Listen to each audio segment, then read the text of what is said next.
الحمد لله نستعينه ونستغفره ونؤمن به ونتوكل عليه ونعوذ بالله من شرور أنفسنا ومن سيئات أعمالنا فمن يهده الله فلا مضل له ومن يضلل فلا هادي له وأشهد أن لا إله إلا الله وأشهد أن محمدا عبده ورسوله أرسله بالحق بشيرا ونذيرا اللهم صل على سيدنا محمد صلى الله عليه وسلم رب اشرح لي صدري ويسر لي أمري واحلل عقدة من لساني يفقه قولي ربنا زدنا علما فقال الله تعالى في القرآن الكريم فأعوذ بالله من الشيطان الرجيم بسم الله الرحمن الرحيم وأن ليس للإنسان إلا ما سعى صدق الله العظيم. The ayah that I've recited to you just right now, you probably would have heard this ayah several times. And the translation of this ayah is that for the man, there is nothing except for what he or she works hard for. The ayah is very open-ended. The ayah is not limited to a particular nation, a particular religion, race, caste, creed, color. It's a very open-ended ayah. That for a human being, whatever the human being struggles to work hard for, he will be able to or she will be able to get the reward. As a result, we have noticed, in the last thousands of years of known history, we have noticed there were nations who were non-believing nations, like the people of Greece. There was a Greek empire, a Roman empire, Egyptian empire. They worked hard, they progressed. Then the people of the faith started working hard. But when they stopped working hard, that's when they met the doom. Despite the fact they were believers. So Allah subhanahu wa ta'ala has let this particular area very open. That if you want to progress, you have to work hard. If you work hard, I'm going to help you. But if you stay back, if you're only on the receiving end, then you will be on the receiving end. If you notice, 1.5 billion people representing a faith. But the number of universities that do research in those 1.5 billion people is far less than a nation which is non-believing. So this is a matter which basically is quite shocking. That what's wrong with these people? A lot of the people who have come to the Western world, they have opened their heads and they've started educating their kids. They never went to school, or they went to very limited schooling. They were factory workers, they struggled, they worked hard. They built the places of worship for Allah subhanahu wa ta'ala in the limited capacities that they had. But they made sure that the next generation works hard and progress. And the generation after should work harder and progress. Remember when Allah subhanahu wa ta'ala created Adam alayhi salam, right from the beginning, the objection that was raised by the angels was, this being that you are creating, as you send this being down on the surface of earth, will going to cause nothing but bloodshed. Allah subhanahu wa ta'ala's response was, you don't know what I know. So the response was extremely knowledge-oriented. And then Allah subhanahu wa ta'ala wanted to prove His point to the angels. So called upon an assembly and said to the angels, if you really think that you know what will be the future of this being just by looking at the chemical composition of this being, I'll ask you a question. If you're really, really knowledgeable, then tell me the names of these things and their properties and their uses. And the angel's response was, لا علم لنا إلا ما علمتنا. Our knowledge is very limited. We only know what you have taught us. It is you who is Alim and Hakim, the most knowing and the most wise. So then Allah subhanahu wa ta'ala asked Adam, why don't you come forward and tell these people what these things are? And Adam alayhi salam told them a lot about those things that Allah subhanahu wa ta'ala put forth. And that knowledge was about what? that was about the place where Adam had to go and be stated as the Khalifa, the caretaker of the planet Earth. But it's surprising that the people who believe in Allah subhanahu wa ta'ala, who believe in His final messenger, Prophet Muhammad sallallahu alayhi wa alihi wasallam, take Quran as the book of the God, yet they're not the caretaker of the planet because they stopped learning. Now forget about the lost continent that we were finding to the south of Europe. This week, they figured out that there is another piece of land that was lost somewhere down below between Maldives, which is south of India, and Africa, Madagascar. There's a big piece of land missing from there too. Because millions of years ago, 84 million years ago, something just came over, the water level rose, and everything went down. So who's doing that research? That area is mostly populated by Muslims. But who is coming from outside and doing the research? It is not the responsibility of a certain group of people, or a certain faith, or a certain nation. The world was given to humanity to serve. So why is it that only some people are working for it and others are on the receiving end? Why? There's a big majority of the people who are extremely excited to go and play Pokemon Go, but they are not interested in creating one. Why are they the consumer of WhatsApp, but they don't create a competitive application?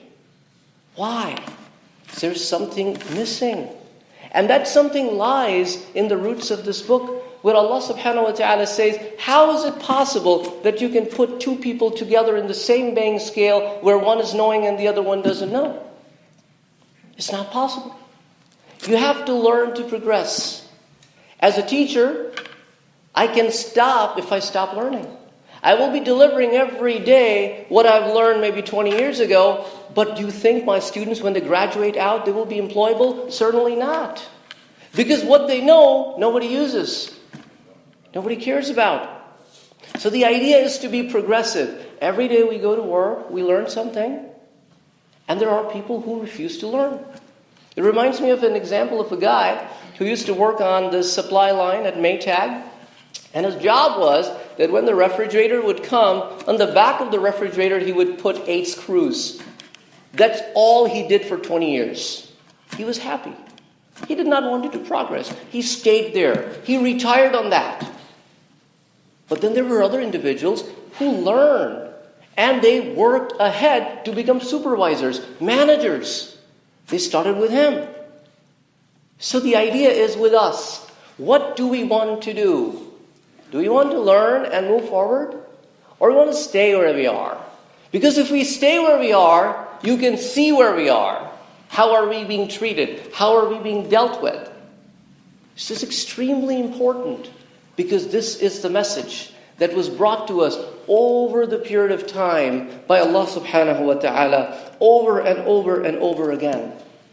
Allah subhanahu wa ta'ala tells us in Surah At-Teen, لَقَدْ خَلَقْنَا الْإِنسَانَ فِي أَحْسَنِ تَقْوِيمٍ. We created you in the best possible form. But then what did you do?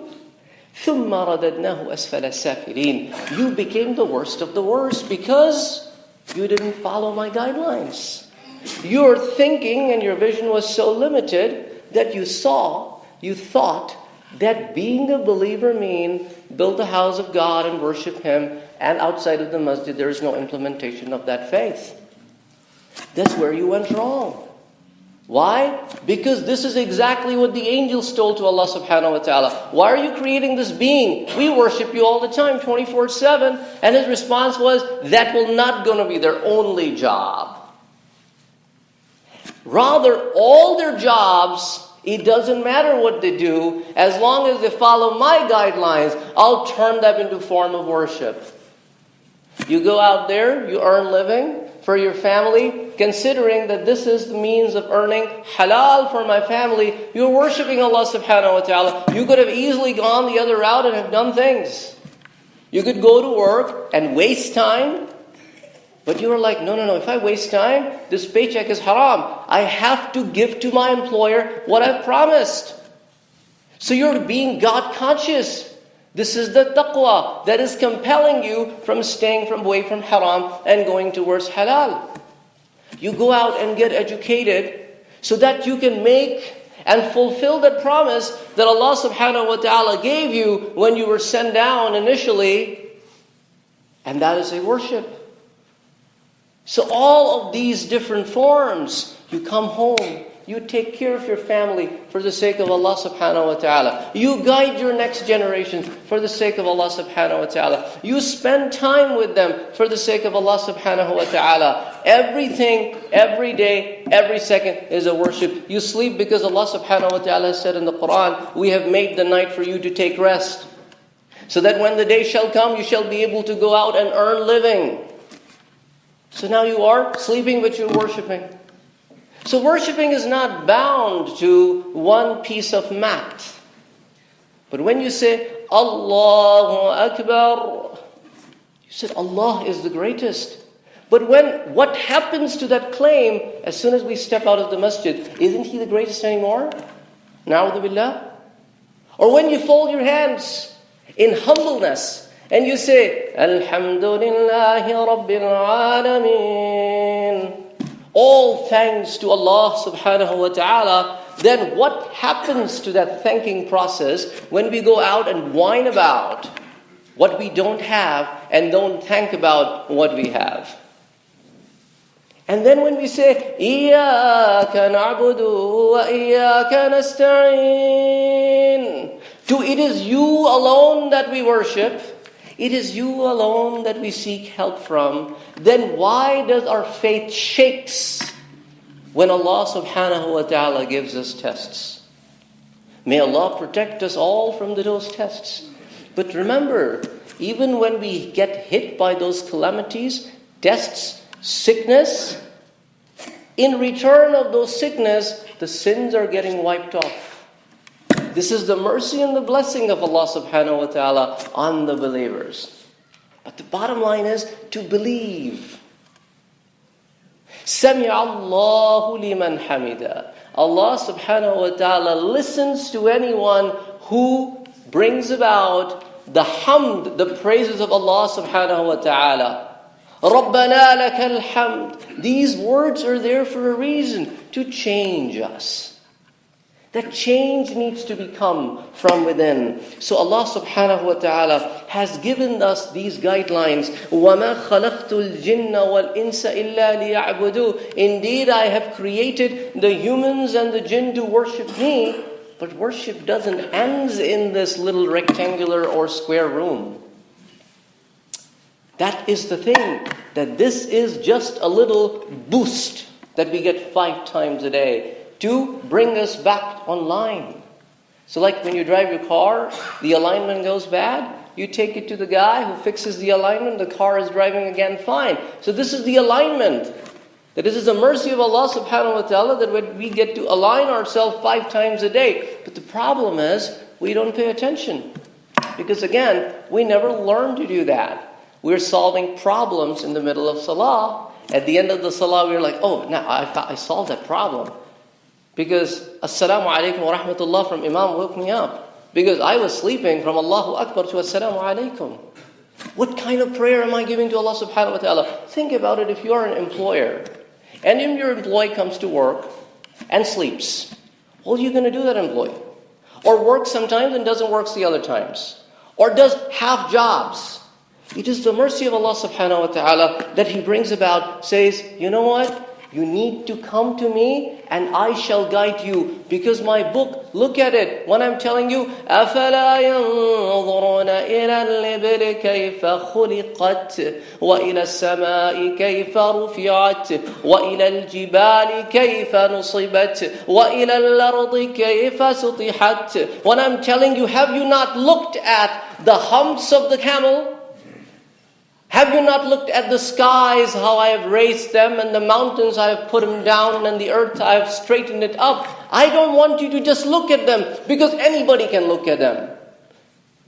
Animals look at them. I want you to research.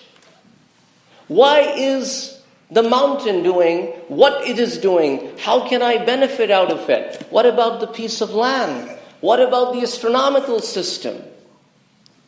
So yanzurun is different for us. But we have stopped ourselves. to yanzurun, as the animals yanzurun, as the animals see. So Allah subhanahu wa ta'ala is constantly telling us these things over and over again. I'll take you back thousands of years ago during the times of Nuh alayhi salam. When he approached his people, his approach was very scientific. He was very upbeat. He was communicating to the people on rational and logical grounds. He said to the people, Malakum, what's wrong with you? That Allah subhanahu wa ta'ala who created you, can't you understand? وَقَدْ خَلَقَكُمْ أَطْوَارًا. He created you in stages. Subhanallah. Back then, he's telling people about the stages of creation of the human being. The embryology is being talked about based on whatever limited knowledge they had. أَلَمْ تَرَوْا كَيْفَ خَلَقَ اللَّهُ سَبْعَ سَمَاوَاتٍ. Have you not seen Allah subhanahu wa ta'ala has created 7 skies, طِبَاقًا, layer by layers, without any columns in between them. وَجَعَلَ الْقَمَرَ فِيهِنَّ نُورًا وَجَعَلَ الشَّمْسَ سِرَاجًا. You see 2 objects, celestial objects, they both emit light. But for the qamar, you see the light with the nur. And for the shams, the sun, you see the light with the siraja. It's a burning lamp. So he was distinguishing between their lights, the taken light and the emitting light. So he's communicating with his people and say, don't you see that you put the grain in the earth and it comes out sprouting and it gives you your fields? Alam tara? Don't you see? And have you not seen that Allah subhanahu wa ta'ala has created plains, has created routes in the middle of the mountains? Why? Why do you not look at it and learn from it? And I'm going to give you a couple of last examples before I close out. When Musa alayhi salam approached his people and said there was a dispute on a dead body. And they said, and Musa alayhi salam said to them, you know what?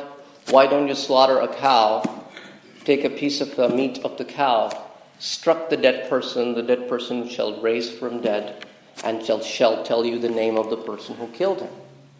And then we're going to die again. And then the people said to Musa alayhi salam, أَأَتَّخِذُنَا هُزُوًا? Are you kidding with us? Are you out of your mind? This is the Rasul, not an ordinary prophet. Even prophet, this is the Rasul, the messenger who gave them the book. They are telling him, أَأَتَّخِذُنَا هُزُوًا? And Moses' response was, أَعُوذُ بِاللَّهِ أَنْ أَكُونَ مِنَ الْجَاهِلِينَ. I seek Allah's refuge from being called an ignorant. So ignorance was never a blessing. Ignorance was never a blessing. Even they preferred back then not to be called an ignorant, because when Allah subhanahu wa ta'ala created Adam, gave him the knowledge. That's why Prophet Muhammad sallallahu alayhi wa alihi wasallam has constantly reminded us to seek knowledge, to gain knowledge. Anas ibn Malik radiyallahu ta'ala anhu says, سَمِعْتُ النَّبِيَّ صَلَّى اللَّهُ عَلَيْهِ وَسَلَّمَ. I heard from the Prophet saying, طَلَبُ الْعِلْمِ فَرِيضَةٌ عَلَى كُلِّ مُسْلِمٍ. That the gaining, the seeking, talab, it's not just accessing. Talab means you have to be a lifelong learner. You must seek knowledge. Seeking knowledge is a faridah. It's a mandatory thing for who? عَلَى كُلِّ مُسْلِمٍ. On every person who submits to the will of Allah subhanahu wa ta'ala. Anybody who calls himself Muslim, it is a due responsibility on you that you should be progressive. You should be open-minded. You should have a vision. You should basically go out and seek knowledge and seek it and distribute it.